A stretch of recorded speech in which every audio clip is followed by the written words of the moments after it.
Armando Zanotto un amico che mi ha fatto leggere tutti i suoi libri nelle nostre trasmissioni. Armando, e il 12° libro, raccontamelo un pochettino, poco, perché poi lo racconteremo io e te. Ecco, quindi questo libro è un libro che racconta la mia storia da bambino fino a 80 anni, e quindi è un percorso di tutte cose che ho vissuto, delle cose che spiego, cos'è un cuoco, cos'è la cucina, cos'è la fusione per un ristorante per decolare, spiego l'amore che bisogna avere per la cura dei piatti quando si creano, e poi spiego anche dopo di questa pandemia cosa succede. Quindi è un libro che dà un risultato piacevole a chi legge, perché non quanto tutte queste cose che spiego, è un libro che dà anche emozioni di amore, spiega anche delle volte il momento critico di una persona, una coppia, perché viene trascurata magari per le poche attenzioni dovute magari alla circostanza di oggi, che è un po' penosa, e quindi racconto queste cose. Bruno.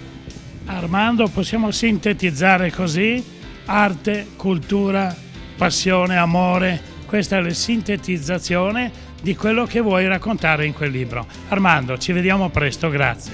Grazie a te, Bruno.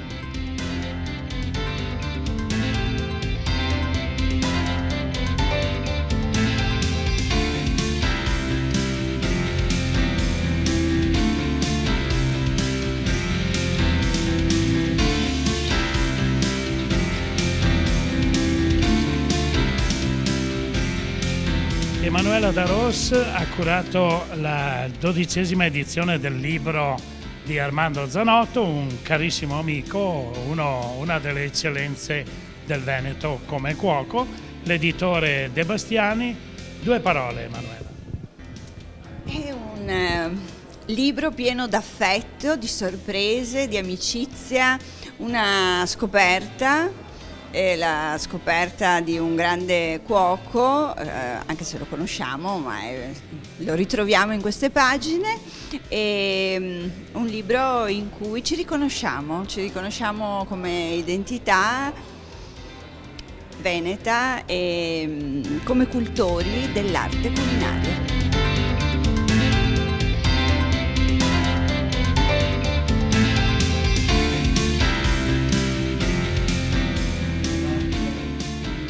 Benvenuti, e quindi questo aperitivo purtroppo non lo posso allungare di più, perché avrete senz'altro degli impegni amorosi, che so.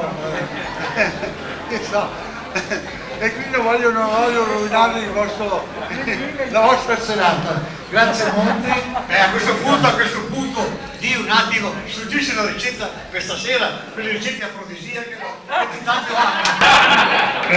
Ma ci vogliono gli ingredienti. Quali ingredienti? Il formaggio, quello che... Piccione! Il formaggio piccione! Quello ha un ingrediente che aiuta. Però se lei quello tosto, quello che ha carattere, e ora cucinarlo magari con una marmeata di segue, che è buonissima, e quindi che segue è fatta così marmeata, non è che distanzia, diciamo, l'amore che magari vuoi trasmettere l'altro in un vaso, no, che segue, lei è innamorata anche io, lei è talmente dolce che non le dà fastidio, non è come forse l'aglio, eccetera. Ecco, queste sono tutte cose sempre amorose. Grazie di cuore e buonasera, alla prossima.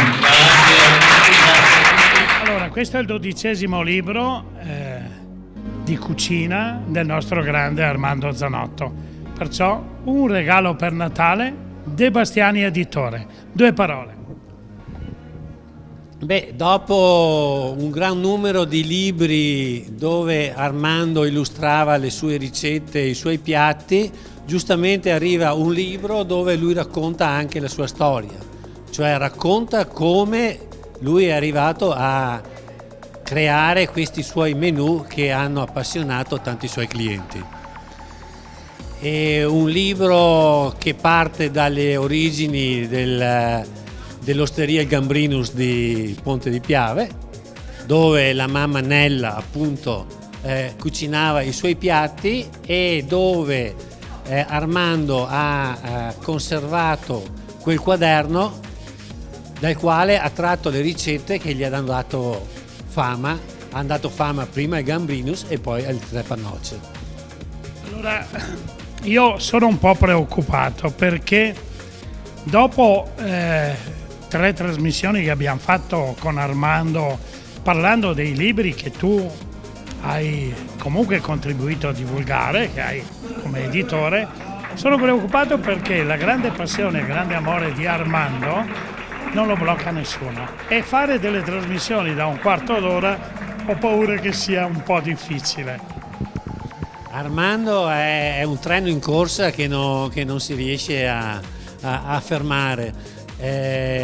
Quando si lavora con lui ti scappa da tutte le parti perché lui già pensa a quello che dovrà fare dopo. Come è stato detto questa sera, è un uomo che sicuramente pensa comunque al futuro. Allora ti ringrazio per avermi dato l'opportunità di aver parlato ancora di Armando e magari durante le trasmissioni inviteremo anche l'editore, avremo modo di parlare con Armando e con l'editore.